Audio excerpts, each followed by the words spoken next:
I got you, homie. Hello guys, welcome to another video, and in this video I've been getting a lot of reviews concerning this lens. Yes, and I'll be talking about my own experience with this lens. This lens, I actually got it for my Sony a7R III, which is a full frame camera.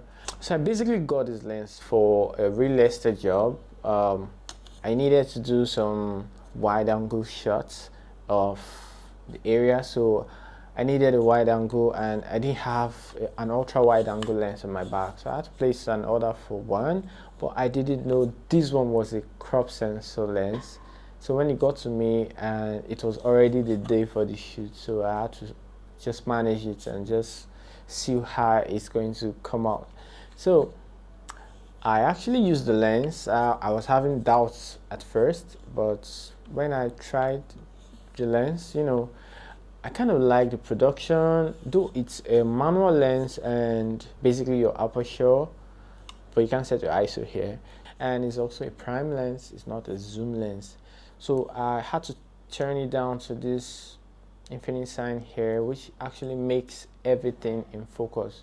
The only disadvantage on this lens is because it's a crop sensor lens and I'm using a full frame camera, so it actually brings out a dark vintage on your pictures or your videos. So I didn't want to go for the crop sensor, and I wanted to go for the full frame, but I got this one instead, probably because I made a mistake or something, but it was too late to get it returned back, so I had to use it like that. So I'm going to leave the link on the description on probably the appropriate one to get, and also this one if you're using a crop sensor. I still kind of enjoy the lens because I actually did a recent photo shoot with this lens.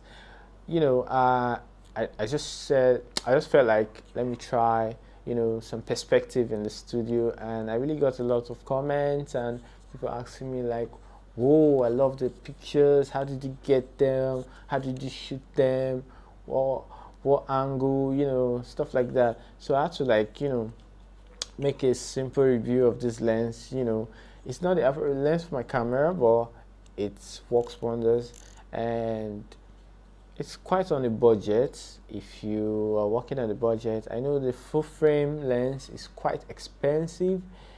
I think double the price of this, you know, so it depends on what you want. But basically what I see there is that it's not like you have to actually spend so much money to get the right gadgets, but there are other brands, there are other products that can actually do the same job for you, you know. So I was just going to review some of those pictures we took in the studio, and I'm just going to explain how I went about it and how I retouched the pictures, and you see for yourself. Make sure you read the description before you order yours, so you won't be like me. And for the pictures we took,